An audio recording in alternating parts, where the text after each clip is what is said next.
بسم اللہ الرحمن الرحیم۔ ناظرین حضرات، آپ کی خدمت میں احکام غسل بیان کرنا ہے، جس میں سوال کیے جاتے ہیں کہ چھٹی کا نہلانا یا نہانا اسلام سے اس کا کوئی تعلق ہے یا نہیں، اور کیا اس کو غسل میں شمار کیا جاتا ہے کیا نہیں، اور واجب غسل کون کون سے ہیں اور کب واجب ہوتے ہیں، انشاءاللہ اس کو بیان کیا جائے گا۔ اگر آپ نے ابھی تک ہمارا چینل سبسکرائب نہیں کیا ہے تو پہلے سبسکرائب ضرور کر لیں۔ احکام غسل 7 غسل واجب ہیں، جس میں 3 غسل خواتین پر واجب ہوتے ہیں۔ پہلا غسل حیض ہے۔ یہ کب آتا ہے غسل حیض اور کب خاتون پر واجب ہوتا ہے؟ یہ 9 سال کی عمر جب لڑکی بالغ ہو جائے اور جو وہ خون دیکھتی ہے وہ غسل حیض کا ہوتا ہے، اس پر غسل حیض وہ واجب ہو جاتا ہے۔ اس کے بعد دوسرا غسل ہے غسل استحاضہ، اور تیسرا غسل ہے غسل نفاس۔ غسل نفاس کب واجب ہوتا ہے؟ یہ بچے کی ولادت کے بعد خاتون پر واجب ہو جاتا ہے۔ جو بچے کی ولادت کے بعد خون آتا ہے، چاہے وہ 1 دن آئے یا 2 دن آئے، اور زیادہ سے زیادہ اس کی مدت 10 دن تک ہوتی ہے کہ یہ خون 10 دن تک خواتین کو آتا ہے۔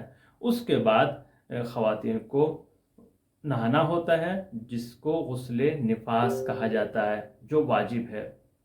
اور غسل حیض اور غسل نفاس کے علاوہ تیسرا غسل غسل استحاضہ ہے، جو کبھی بھی ان دونوں کے علاوہ آ جاتا ہے، اور غسل یہ واجب ہوتا ہے۔ یہ 3 غسل وہ ہیں جو صرف خواتین سے مخصوص ہوتے ہیں۔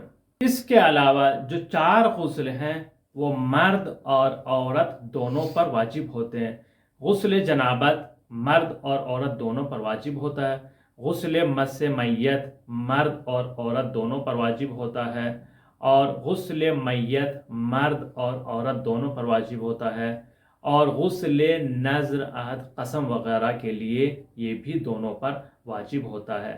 یہ 4 غسل وہ ہیں جو مرد اور عورت پر واجب ہوتے ہیں، دونوں سے تعلق ہے ان کا، لیکن وہ 3 غسل جو ہیں وہ صرف خواتین سے ہی مخصوص ہوتے ہیں، اور خواتین پر یہ تینوں غسل واجب ہوتے ہیں۔ اب سوال یہ ہے جو کیا جاتا ہے کہ چھٹی کا غسل خواتین لیتی ہیں تو اس کے متعلق کیا ہے، کیا وہ اسلام میں ہے یا نہیں، یا اس کو غسل میں شمار کیا جاتا ہے کیا نہیں؟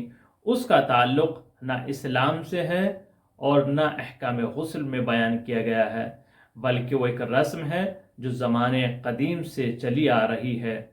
چونکہ خواتین کو جو خون آتا ہے بچے کی ولادت کے بعد، وہ 1 گھنٹہ 2 گھنٹہ 1 دن 2 دن اور زیادہ سے زیادہ 10 دن تک آتا ہے۔ جب خون آنا بالکل بند ہو جائے تو غسل نفاس اس وقت اس پر واجب ہو جاتا ہے کہ وہ غسل نفاس کرے۔ اس سے پہلے غسل نفاس نہیں ہوتا ہے۔ اب وہ چاہے چھٹی کا نہائے یا نہ نہائے، وہ پاک نہیں ہوگی جب تک وہ غسل نفاس نہ کر لے۔ وہ ایک رسم ہے جو چلی آ رہی ہے، چھٹی کا نہانا اور کچھ نہیں ہے۔ لڑکی کے بالغ ہو جانے کے بعد 9 سال کے بعد جو خون آتا ہے وہ خون حیض ہوتا ہے، اس وقت غسل حیض واجب ہو جاتا ہے۔ اور غسل میت، جب انسان کا انتقال ہو جائے تو اس کو غسل میت دیا جاتا ہے۔ غسل مس میت، جب انسان کسی مردے کو ٹھنڈا ہونے کے بعد مس کرے، اس کی باڈی کو، اس کے کپڑوں کو نہیں، اس کی باڈی کو مس کرے تو اس کے اوپر غسل مس میت۔ اگر انسان کوئی نذر منت مانتا ہے کہ اگر میری منت پوری ہو جائے تو میں غسل کروں گا، تو اس غسل کو غسل نذر و منت کہا جاتا ہے۔ اور چوتھا غسل غسل جنابت، جو بیوی سے ملاقات کے بعد انسان پر غسل جنابت واجب ہو جاتا ہے، اس کو غسل جنابت کہا جاتا ہے۔ یہ 7 غسل کی مختصر آپ کے سامنے بیان کیا گیا ہے۔ انشاءاللہ آئندہ ویڈیو میں ان کی تفصیل، ہر غسل کی الگ الگ ویڈیو میں تفصیل بیان کی جائے گی۔